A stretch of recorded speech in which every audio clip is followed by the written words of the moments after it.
If you've been seriously injured, Morgan & Morgan, America's largest injury law firm, will fight for the compensation you deserve if you become their client. All law firms are not the same. Morgan & Morgan is the biggest for a reason. They've won a lot. They don't settle for lowball offers from insurance companies. As America's largest injury law firm, they're all ready to take on insurance companies of every size. You can start a claim in just a click. It only takes a few minutes to see if you have a case. You can start your claim now with Morgan & Morgan by going to forthepeople.com/Pacman. The link is in the description. Welcome to the show, my friends. Well, just days after we were told Elon Musk would not be getting any government contracts while he's doing this extraordinarily important and powerful work for Doge, Trump told us he's personally keeping an eye on it very strongly, very alpha. Elon Musk's company, SpaceX, has received a government contract.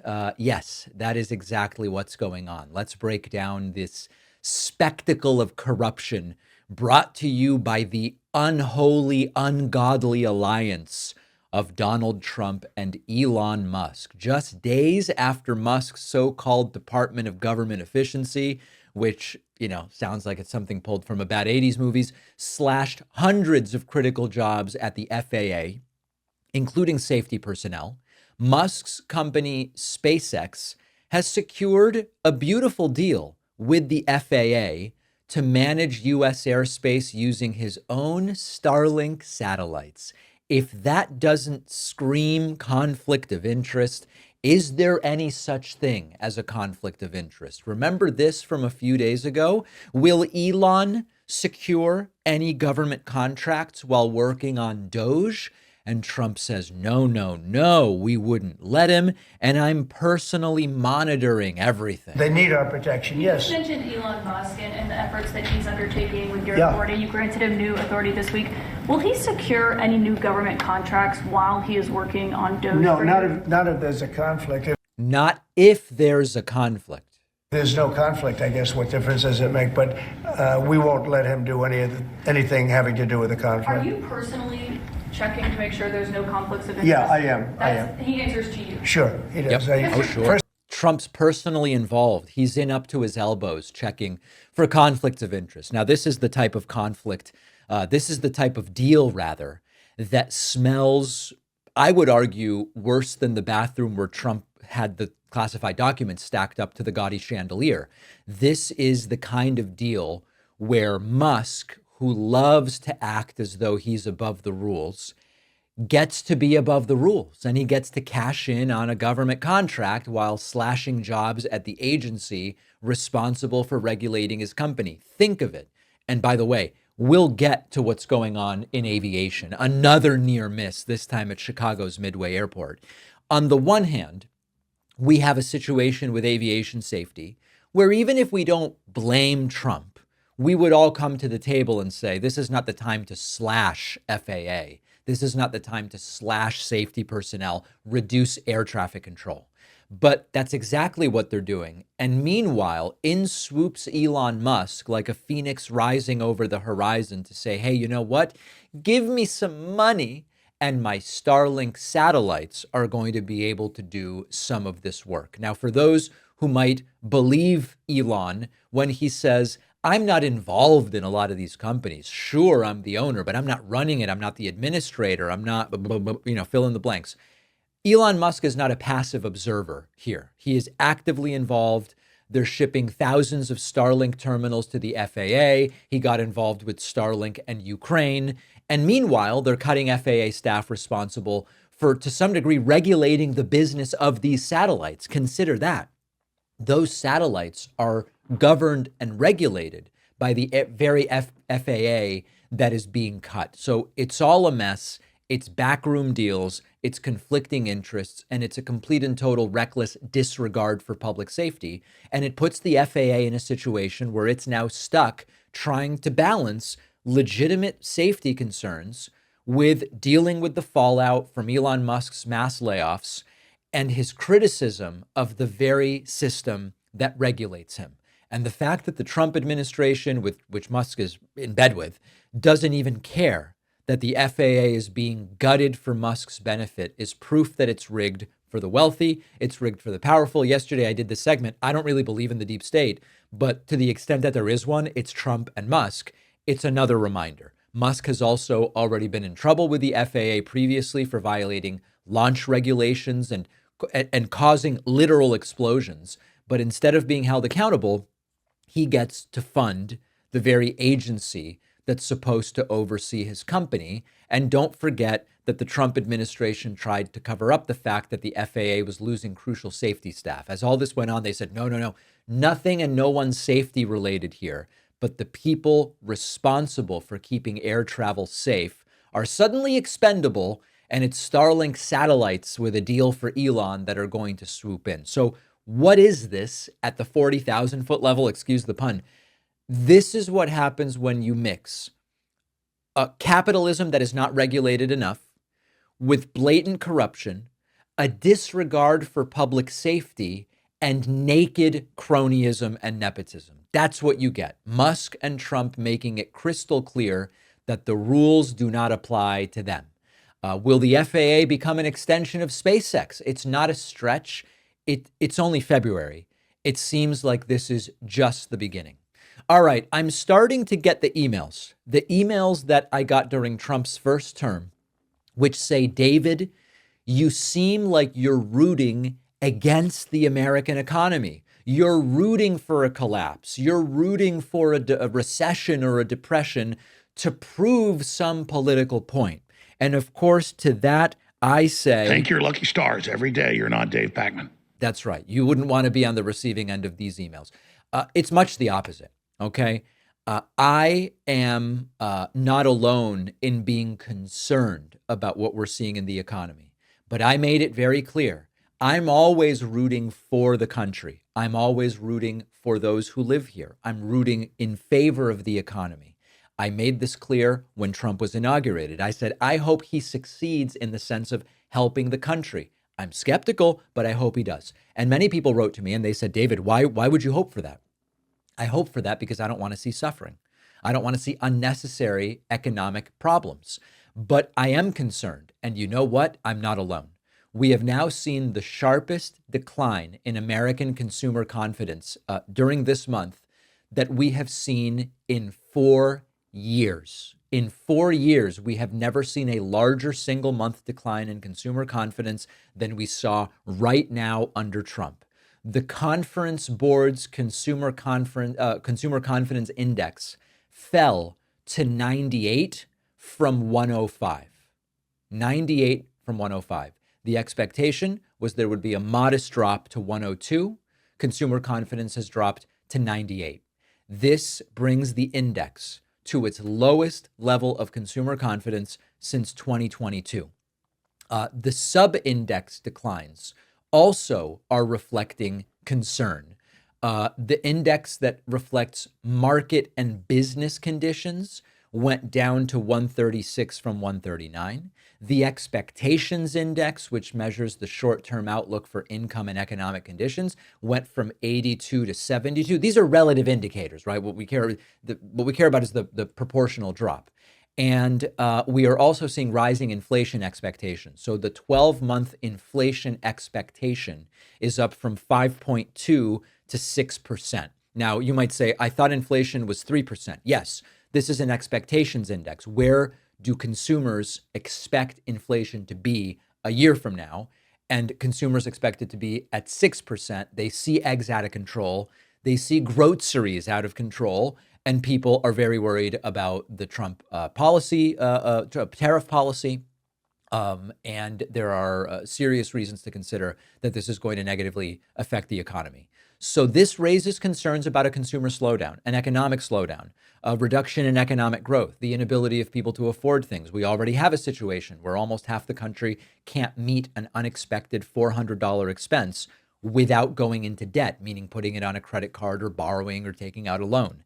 This can become a self-fulfilling prophecy. And so one of the things we're going to be following extremely closely, we started it earlier this week as we are 1 month into the Trump presidency. Where does unemployment go? Where does inflation go? What do GDP numbers start looking like once we get them for the Q4 of 24 and Q1 of 25? How closely does the concern that consumers clearly have right now manifest in the economic data? It remains unclear the direction of this economy. And one of the things that I've said before, and I will say again, is that the economy was pretty good before COVID under Trump. I don't say that it's because of Trump, but when you stay out of, here's the reality, okay? The American economy does not work for a lot of people. We have poverty, we have hunger, we have lack of access to healthcare. There is no question that it is not a perfect economy. But one of the things that is true is that when you sort of stay out of the economy's way, meaning you don't under-regulate and you don't over-regulate, you don't dump in politically motivated tariffs, you don't make empty belligerent threats just to see what happens. When you kind of stay out of the way and don't do anything too nuts, the economy is dynamic and diverse enough that it tends to do pretty well tracking global business cycles. When you get in the way, whether it's COVID getting in the way, whether it's a failed COVID response getting in the way, whether it's unnecessary tariffs, whatever the case may be, that's when the economy doesn't do well. So it's conceivable that Donald Trump could have a pretty okay economy, not by virtue of what he does, but by virtue of what he doesn't do. If he stops the tariff talk, if he doesn't look to put in deficit raising tax cuts for the rich and corporations, if he just kind of behaves like a normal person and says, let's let the American economy do what it can do, it would likely be okay, or at least as okay as any other Western developed country's economy. What he is threatening to do has very much the possibility of creating an inflection point and sending the economy into a tailspin. So for those writing in going, David, you seem so eager to see the economy collapse. No. I am not eager at all. I'm concerned. And I'm concerned especially because of folks that don't have the sort of the safety net of what some of the blue states provide. And it's Trump voters in red states, but it's also non-Trump voters in red states who are going to suffer all the same. So that's the data we have now. Consumer confidence at its lowest point in 4 years, biggest drop in 4 years. We will see what the next month brings. When you are seriously hurt, your injury could be worth a lot of money. Our sponsor, Morgan & Morgan, does not settle for lowball offers. They let you find out how much your case could be worth online in just a couple of minutes. In the past couple of months alone, Morgan & Morgan saw verdicts of $12 million in Florida. That's 34 times the highest insurance offer they had gotten. $26 million in Philadelphia, 40 times the highest insurance offer.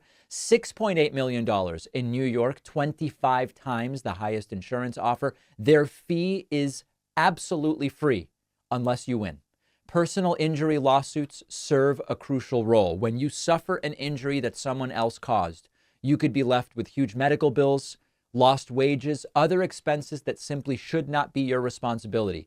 The change to your life could range from a mere inconvenience to something you aren't even sure you can crawl out from. Either way, that is why personal injury lawsuits exist. You, the plaintiff, can hold the negligent party accountable, get the compensation you deserve and need.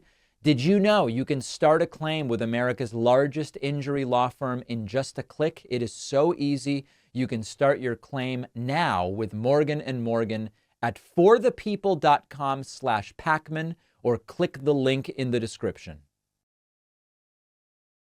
The David Pacman Show, of course, is a viewer and listener supported program. The most direct way of supporting what we do, yes, subscribing on YouTube. Yes, leaving a review on iTunes and Spotify for the podcast. Sure, leaving a comment here or there.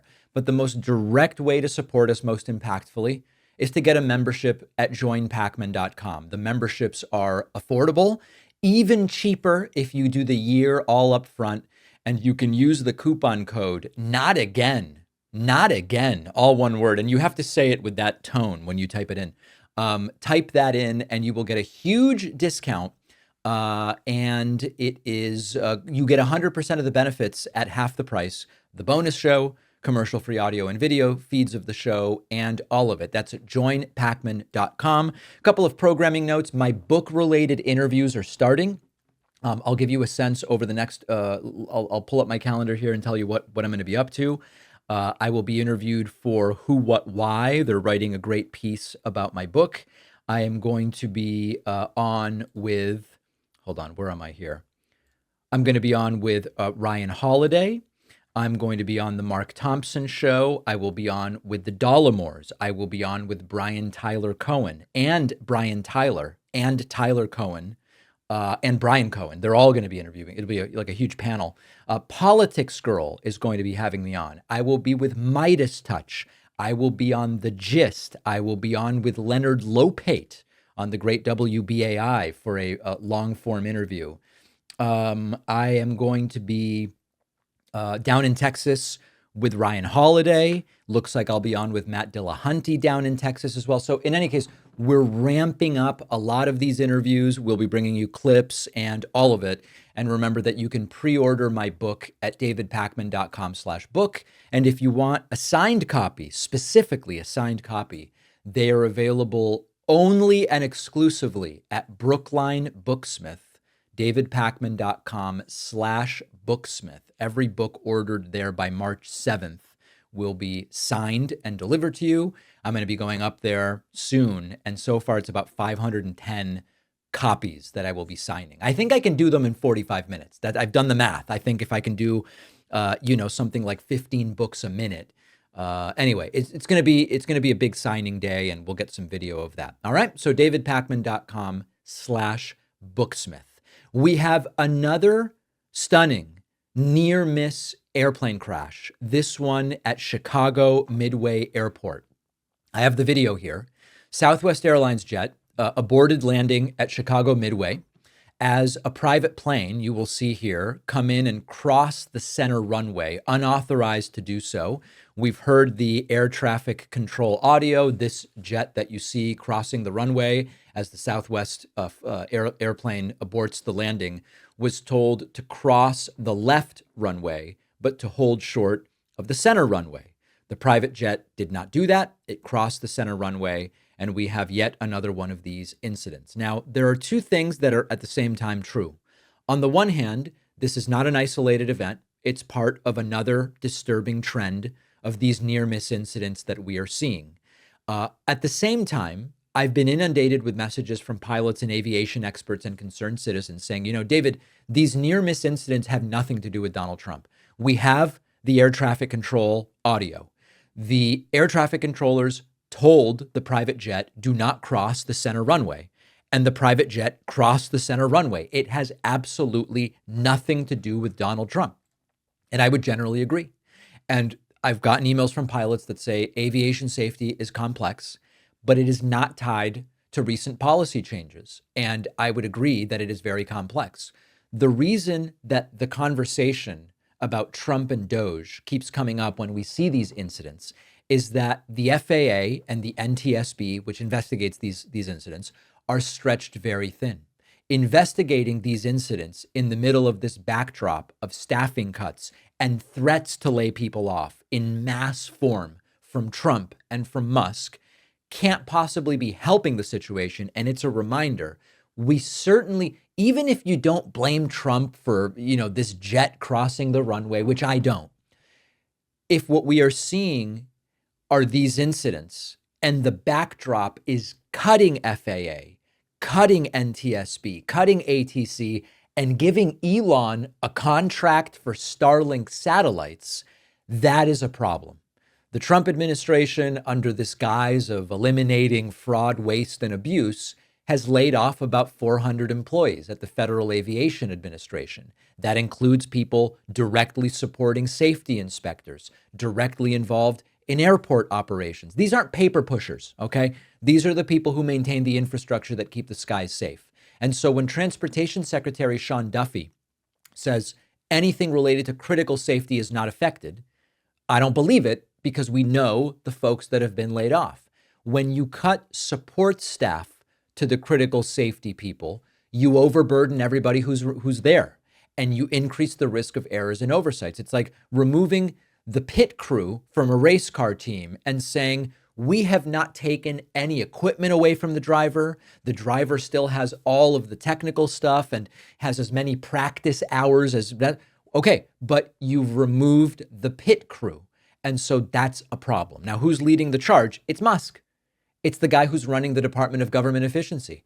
And while Musk's SpaceX has vested interest in airspace operations, just got a contract, we talked about it at the top of the show, he's influencing policy that could compromise aviation safety. And it's a conflict of interest that should be obvious to anybody. So the cuts are part of a broader agenda to shrink government at the expense of safety in many different areas. So to people who see this and they say, this particular jet crossing the runway has nothing to do with Trump, I'm with you, but it's essential to see the bigger picture.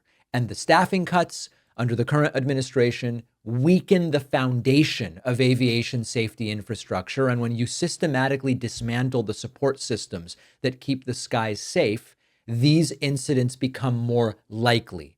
It shouldn't be a political pawn to keep the skies safe. And when you see an incident like this and you say, okay, if anything, we just need more safety individuals or more training or more resources or whatever the case may be, you might say, well, we're fine where we are or we need more. Cutting and cutting haphazardly the way that Trump and Musk have been doing is the wrong direction. So you don't have to blame Trump for this incident to realize that the direction he's going is very much the wrong one. It seems very clear that we are starting to see the escalation of the civil war between the Republican Party and Trump and MAGA. You might call it the Republican meltdown.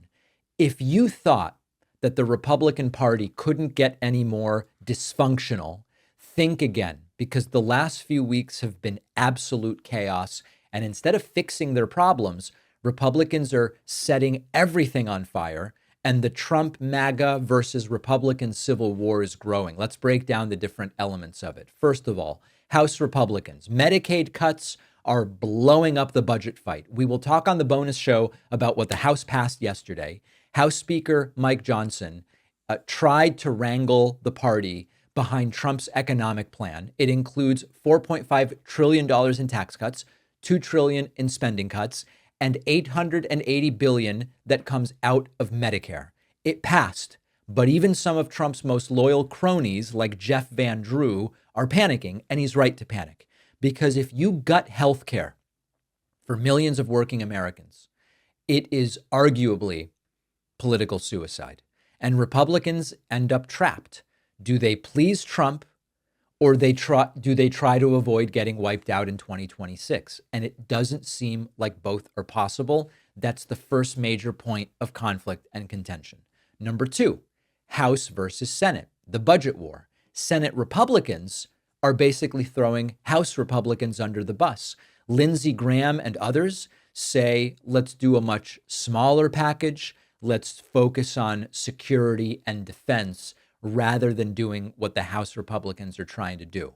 Trump, he's flip-flopping as usual. Sometimes he backs House hardliners. Sometimes he cozies up to Senate Republicans. It's what can I say to get the people in the room with me right now to like me? And the result could be a legislative train wreck that might derail the entire agenda before it starts. Number three, at the state level, we are starting to see cracks. The Michigan Republican Party saw a Trump loyalist get crushed in that state Republican leadership race to lead Michigan Republicans. Jim Runstad defeated Michonne Maddock. That's the same Michonne Maddock who's been indicted for her role in the 2020 fake elector scheme. And this is not just Michigan drama. What we are seeing among Republicans trying to figure out who's going to lead us in Michigan is a warning sign that there are Republicans getting sick of the election conspiracies and MAGA chaos. It took a few years, right? But some of them are getting sick of it. The point is that if more parties start pulling back at the state level, the political machine of Trump could be weakened very quickly. Number four, MAGA communism. Now, it sounds crazy. I wish I were making this up, but there's an actual movement trying to merge Trump-style nationalism with socialist rhetoric. They call it MAGA communism. This guy, Jackson Hinkle, is leading the charge. And the idea is to take left-wing economic language, strip it of solidarity with workers, and twist it into this nationalist authoritarian mess. And there are some hardcore MAGA fans that are looking at this and saying that's the wrong direction. It's fringe for now, but the fact that it exists really shows how fractured and desperate the right-wing movement has become. And then number 5, we look at the Colorado Republican Party in total meltdown mode. State Party Chair Dave Williams in Colorado decided to go all in on the anti-LGBT rhetoric. And there's been significant backlash. Party officials resigning, not necessarily because they stand in solidarity with LGBTQ people, but because they recognize that in Colorado, it's a losing strategy. Donors are pulling money, moderates are walking away. This is the problem with making the culture war your entire brand. Eventually, you alienate everybody except the most extreme voters.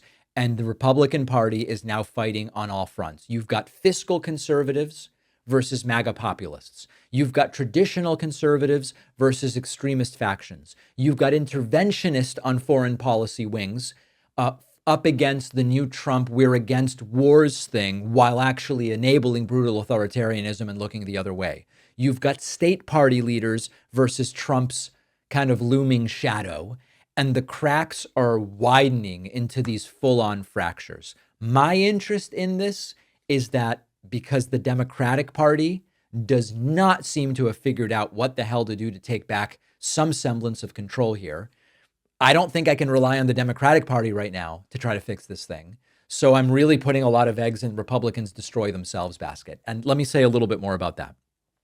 I did hear from many of you after my interviews with Senator Cory Booker, Senator Elizabeth Warren, Senator Amy Klobuchar, Senator Adam Schiff. And many of you said, David, they don't seem to have a clue how to fix this thing. Smart people, nice people, heads screwed on straight, but I don't know that they have any idea how to actually take back the narrative. And I'm concerned about the same thing. So we're going to work on fixing the left, but we also should encourage the right to eat itself. And MAGA versus Trump versus the Republican Party right now is exploding. And I say we allow it to happen. Let me know what you think. And remember that we are pushing towards 3 million YouTube subscribers. Let me see where we are right now. Last week, when we started the push to 3 million, we were 155,000 subscribers short. We are now 102,000 subscribers short. We have in 5 days done away with a third of the gap to get to those 3 million subscribers. Let's do it. YouTube.com/The David Pakman Show. We'll take a quick break and the show will continue. Don't forget that the best way to support The David Pakman Show is by becoming a member, which gives you access to the daily bonus show, the regular show with no commercials. You also get access to our entire archive of every episode dating back a really long time, and plenty of other awesome membership perks. Go to joinpakman.com, joinpakman.com. Well, the White House has given an explanation for the very bizarre and concerning bruise on Donald Trump's hand. The White House says that it's the result of shaking hands with people.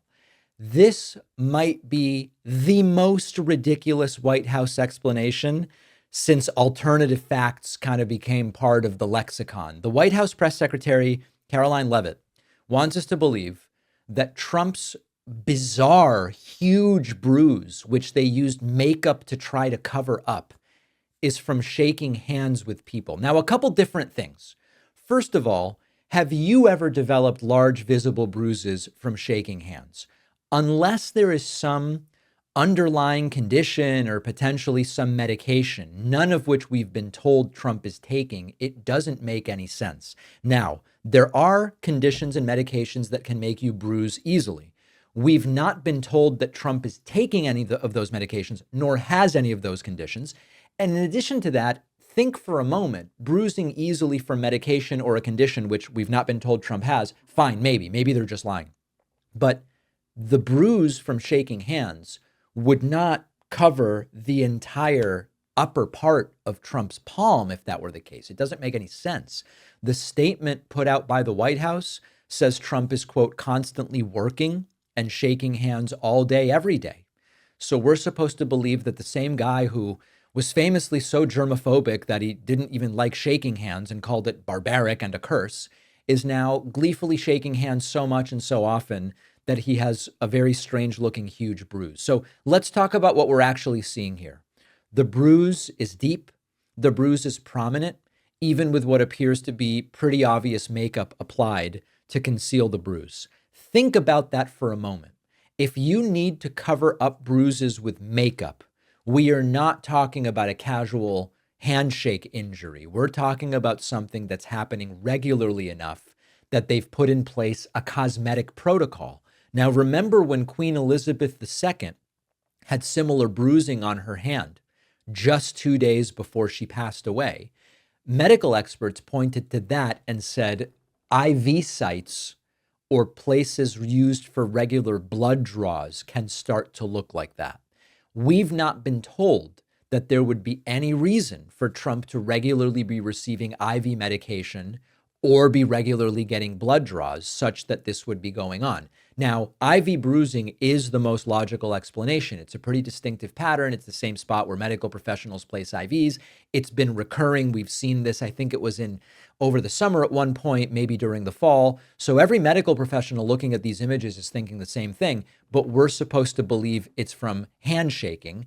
And notice how they immediately start pivoting their explanation to Trump is such a man of the people and he's so committed in this unwavering way to just be out there shaking hands. It's the classic deflection. Being a man of the people has nothing to do with unexplained bruising. It's like asking why your car won't start and being told the mechanic is patriotic or something like that. So here's what's revealing. We know this is not the first time we've seen this. Saw it over the summer, saw it in the fall. Recurring bruises in the same spot for 6 months. It doesn't sound typical from handshaking to me. And of course, we go back to transparency, supposedly the most transparent this and that of any administration. Trump again said he would consider releasing his full medical report. He said it in a December Meet the Press interview. He didn't do it. And we are increasingly suspecting he's being treated for something, or for whatever reason, he is regularly getting blood draws from that spot on his hand. Nothing has been disclosed that would explain that. And the absurdity is palpable because if the White House can't give a straight answer about something as visible and concerning as unexplained bruising, what else aren't they telling us? So yes, it's about the bruise, but it's also about transparency. It's about the bizarre relationship the administration has with basic truth. And, we have to just try to get the answers from people who claim to be transparent, but very obviously are not. So I'll leave it to you. What do you think is the explanation for the bruising? And is the most obvious explanation IV site for some condition or regular blood draws that we haven't been told why would be necessary, is the next step we have to get to in figuring out what this is. Is it the IV? Or is it something else? Let me know what you think. info@davidpakman.com. The alpha male, the strong, independent, self-assured leader who never backs down, doesn't whine, certainly doesn't cry when things don't go his way. At least that's what Trump supporters claim to value. But let's be real. When you actually look at Donald Trump and his loyal base, what you see is the opposite of self-proclaimed alpha energy. What you see is a masterclass in beta male behavior. And today we're going to break it down. Now, I want to start with Trump himself. Donald Trump, the self-proclaimed tough guy, spent his entire presidency trying to project an image of strength. But what do we honestly see when we look at the guy? We see a guy who throws tantrums on X, and Truth Central whenever anybody criticizes him. We see an obese, unathletic guy who lacks physical strength. We see a man who refused to accept the results of the 2020 election, not because he had evidence, but because his fragile snowflake ego couldn't handle losing. And instead of manning up, the way MAGA likes to say, and conceding like every other damn president in modern history, he threw a years-long tantrum, filed dozens of frivolous lawsuits, and incited a violent insurrection. Is that an alpha move? No, That's the behavior of a spoiled little kid who didn't get his way. And then we move from Trump to the Republican Party, also self-proclaimed alphas. Remember that at one point, the Republican Party claimed to stand for family values and fiscal responsibility and strong foreign policy against authoritarians and dictators. I've almost forgotten about it because the moment Trump came along, they threw those principles out the window because they're terrified of him. They're terrified of his base. They're terrified of his Twitter rants. And as recently we have heard, they are terrified of Elon Musk bankrolling primary challengers against them if they step out of line. Is that alpha behavior? So instead of standing up to Trump, they capitulate to his every whim. And nothing says strong leadership like cowering in the corner in fear of a guy who can't even spell correctly in his social media posts, after all. We then go to foreign policy. There was a time when the Republican Party prided itself on standing up to dictators and defending democracy. Did they do it in ways I agreed with? No, but it's what they prided themselves on. And now Trump and his supporters are practically begging Ukraine to surrender to Vladimir Putin. They've turned America first into America alone. They've abandoned our allies, and they love these authoritarian regimes. Why?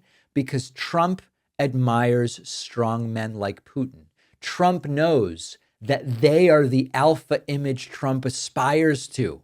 And his followers are too busy simping for their dear leader to notice the irony of it. Nothing says alpha like cheering a dictator while wearing a "Don't Tread on Me" shirt and a MAGA hat, right?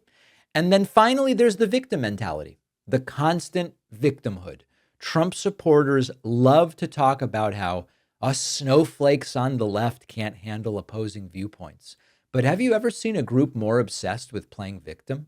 They're terrified of change. They're terrified of minorities. They're terrified of anything that challenges their worldview. And meanwhile, they go cancel culture everywhere while they try to ban books that trigger them. They whine about wokeism while clutching pearls over a rainbow flag. And they claim to be patriots while undermining democracy. Folks, this is not alpha behavior. This is snowflake insecurity masquerading as strength. And finally, we can't forget the ultimate beta move, blindly following a leader who doesn't care about you. Trump spent his entire life screwing over workers and dodging taxes and exploiting anyone he could for personal gain. And yet his supporters treat him like he's some kind of messiah. Why? Because they've tied their identities to him. They've staked their fragile egos in his success. And when he loses, they can't handle it. Instead of accepting reality, they retreat into conspiracy theories and alternate realities. It's not strength, it's delusion. At the end of the day, Trump and his supporters are the opposite of the alphas that they claim to be. They're insecure, they're reactive, they are desperate for validation from their orange leader. They try to project strength, but they crumble at the slightest criticism. And meanwhile, politically, they say they value freedom, but they cheer for authoritarianism. They talk a big game about winning, but they can never handle losing. So the next time you hear a Trump supporter talking about alpha males, just remember, when Trump won in November, we on the left said, hey, you know what? He won. We don't like it. We don't agree with it. It's not who we would have chosen, but he won. That's the alpha behavior. That's not what you are seeing from them. The betas are the ones who need a reality TV star to tell them what to think. And they're all over on the other side. Let me know what you think. If you value what we do at The David Pakman Show, remember to support us on Patreon. Go to patreon.com/David Pakman Show, where you can get access to behind-the-scenes videos, the daily bonus show, the commercial-free daily show. You can support the show for as little as $2 a month. Check it out at patreon.com/David Pakman Show. Here's the question I want to explore with you. Would Donald Trump be willing to either stage or allow a terrorist attack against the United States if he thought it would help him politically? This is based off of an email I received that suggested this was something that he would do. So let me get one thing clear. Trump is a man of extreme impulses. He's all about image. He's all about perception. He's all about how he is seen by others. He needs to be seen as a hero, the man who can solve all problems. And that's where the idea of staging something as dramatic as a terrorist attack could come into play. Now, before people get triggered and go, David, how dare you? Step back for a moment and think about the man that we're dealing with. Trump has a history of bending the truth to fit his narrative. We've seen him embrace any crisis that boosts his image, or we've seen him downplay a real crisis when it doesn't serve his agenda, whether it's taking a Sharpie to a hurricane map or whether it's rewriting who is the aggressor in a global conflict. We've seen him praise authoritarian figures looking for ways to impose control. And at the core of Donald Trump's temperament is an undeniable fact.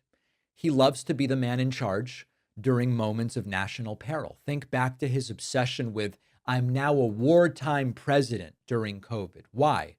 Because it's a power move. Would he go so far as to stage a terrorist attack? Well, here's the thing. Trump is a man driven by ego. He desperately wants to be seen as strong and resolute and the one who can lead us through any storm. He would love to have a 9/11 style moment when he could show up, get on TV, and declare that he's the only one who can protect us. But there is a twist here, and there's a major problem.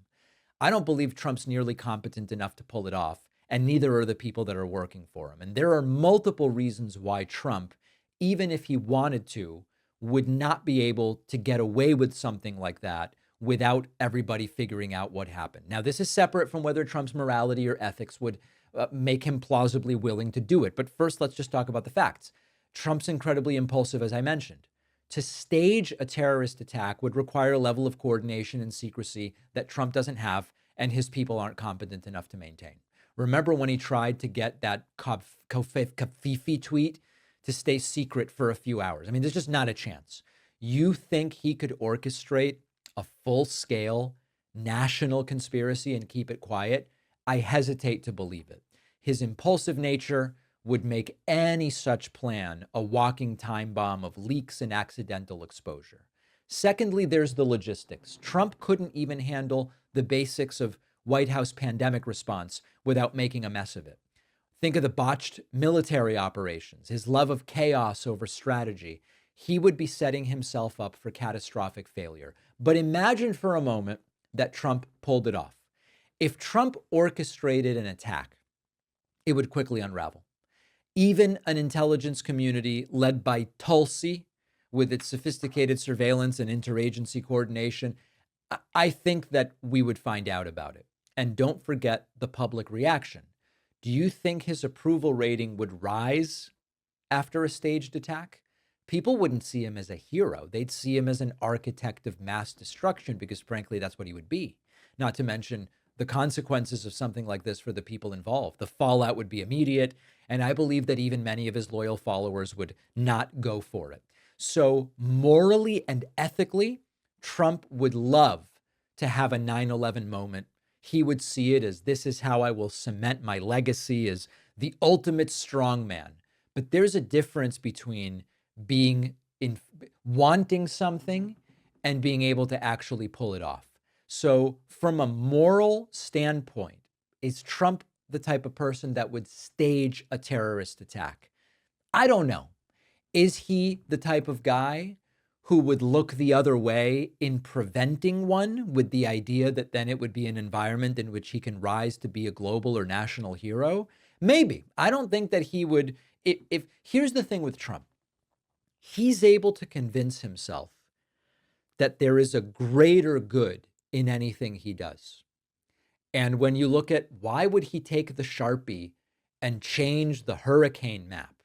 Well, it was politically inconvenient. And Trump, I'm sure, would say to himself, we are going to be better off if people see me as being omniscient and right about everything. And therefore, I am justified in changing this hurricane map with a Sharpie, even if it terrifies people in Alabama who have no reason to be scared that the hurricane is really coming their way.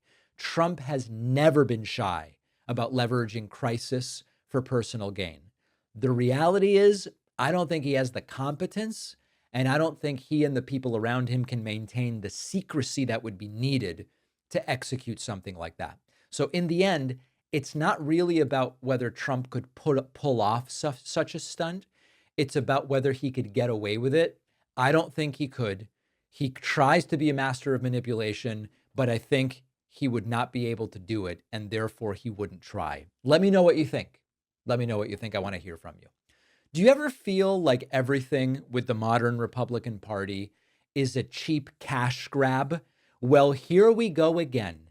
This time it's US citizenship for sale for the low, low price, one time only, of $5 million. Yes, Donald Trump has announced his gold card plan, which according to him is going to replace the existing EB-5 visa program. Let's listen to Trump explain it. Get a load of this. We're going to be doing something else that's going to be very, very good. We're going to be selling a gold card. You have a green card. This is a gold card. We're going to be putting a price on that card of about $5 million, and that's going to give you green card privileges. This is not a dream or a nightmare. This is happening. Plus, it's going to be a route to citizenship, and wealthy people will be coming into our country by buying this card. They'll be wealthy, and they'll be successful, and they'll be spending a lot of money and paying a lot of taxes and employing a lot of people. And we think it's going to be extremely successful. Never been done before or anything like this, but it's something that we're going to be putting out over the next, would you say 2 weeks, Howard? Do you want to say a couple of words about it? Sure. So, President, are there Wait a any minute. requirements for that Hang on a gold sec. card? Do you have to invest a certain amount of money in this country in order to qualify for that gold card? Yeah, exactly. So Go the ahead. EB-5 program was really, you lend some money, but it was full of nonsense, make-believe, and fraud, and it was a way to get a green card that was low priced. So the president said, rather than having this sort of ridiculous EB-5 program, we're going to end the EB-5 program. We're going to replace it with the Trump Gold Card, which is really a green card gold. So they'll be able to pay $5 million to the... It's a green card gold. By the way, check out the expression on Robert F. Kennedy Jr.'s face.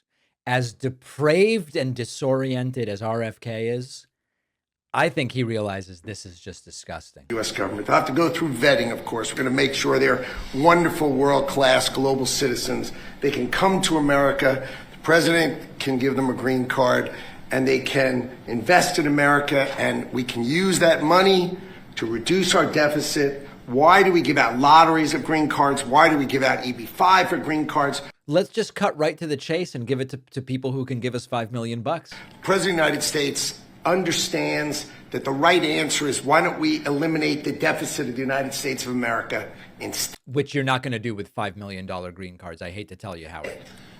The gold card, well, millions, but the gold card will bring in with it people that create jobs, very high-level people.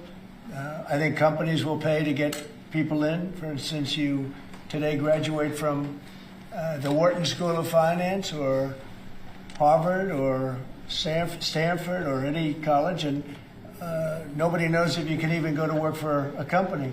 So Apple and all these companies that want to get people to be working for them will be able to buy a card, and for the people that are number one in their class at top schools, I see that as one of the things. But generally speaking, it'll be people with money and people that create jobs, and Perfect, right? they won't have to pay any tax on income outside of the United States, which they're not paying right now. They're not citizens, but they'll have to pay if they create jobs in the United States. They'll pay full taxes like everybody else. So you're getting big taxpayers, big job producers, and we'll be Of course, no one who can afford this actually needs it. able to sell maybe 1 million of these cards, maybe more than that. And if you add up the numbers, they're pretty good. As an example, 1 million cards would be worth $5 trillion. $5 trillion. Wow. And if you sell 10 million of the cards, that's Which you are not going to. a total of $50 trillion. Well, we have 35 trillion in debt. That'd be nice. Now, here's the thing. The EB-5 visa already allowed wealthy people from other countries to invest in the US in exchange for a green card. Apparently, that wasn't grifty enough. And so now the program is really a pay to win system. If you cough up enough cash, you get a direct path to citizenship. This is not about merit. This is not about economic benefit. This is not even the usual Republican talking point about earning your place in America. This is about cutting a check. And Trump, of course, being Trump, is not even pretending otherwise. When he was asked, would Russian oligarchs be eligible for this? He said, I know some nice Russian oligarchs. And it's like, I bet you do, boy. Russian oligarch be eligible for a gold card? Yeah, possibly. Hey, I know some Russian oligarchs that are very nice people. We know. It's possible. They're not quite as wealthy as they used to be. They're not as wealthy as they used to be. I think they could afford. I think they could afford $5 million. So no, a lot of people are going to want to. A lot of people are going to want to be in this country, and they'll be able to work and provide jobs and build companies and pay taxes. All of those things. It's an incredible. It's an incredible thing. I mean, this is the group that is the first to hear it. Nobody's heard about it. Nobody ever thought about it, but we've been thinking about it very, very strongly over the... Yeah, so anyway, super strong. It might even come with a Mar-a-Lago membership. So let's break it down. According to Trump and his Commerce Secretary, the old EB-5 program had nonsense, make-believe, and fraud. Now, anytime they mention fraud, it's always like, have you proven that there is fraud? Fraud is a crime.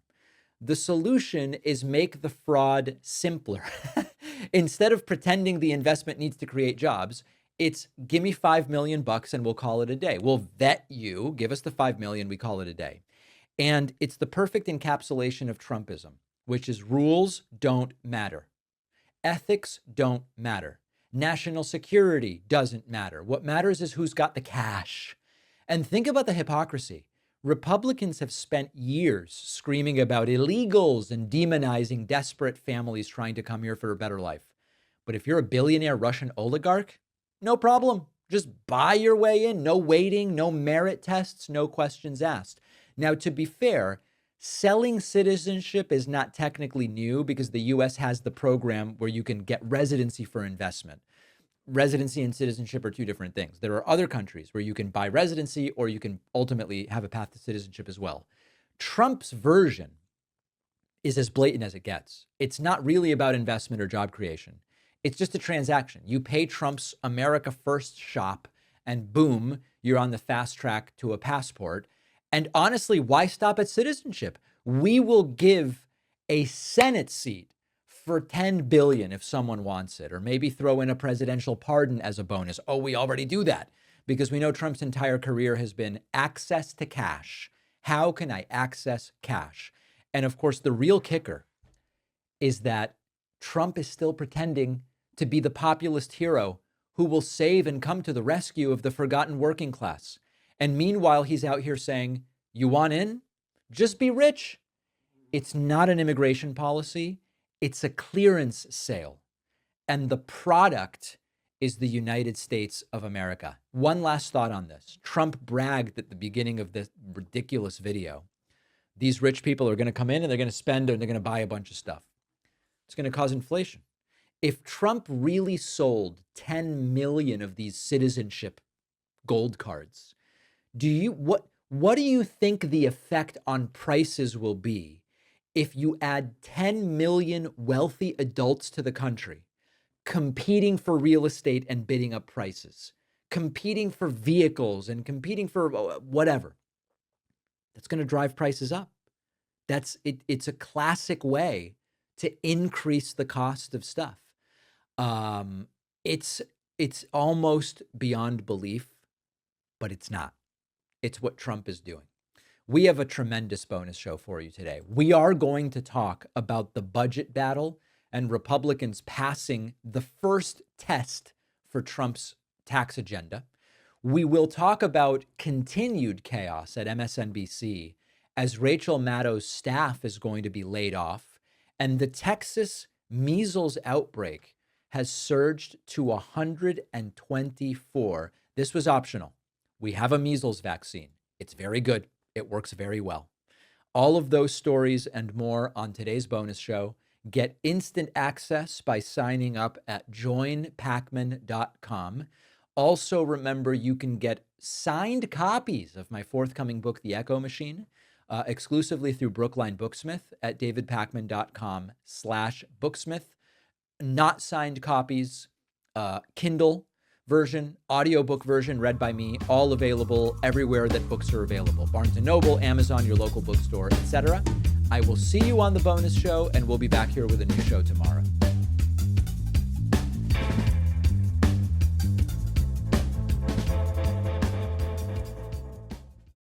Thanks a lot for watching today's show. I just want to take a second to tell you about today's sponsors. If you've been seriously injured, Morgan & Morgan, America's largest injury law firm, will fight for the compensation you deserve if you become their client. All law firms are not the same. Morgan & Morgan is the biggest for a reason. They've won a lot. They don't settle for lowball offers from insurance companies. As America's largest injury law firm, they're all ready to take on insurance companies of every size.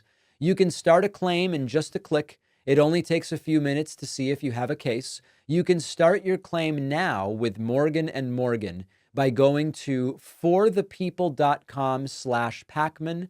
The link is in the description.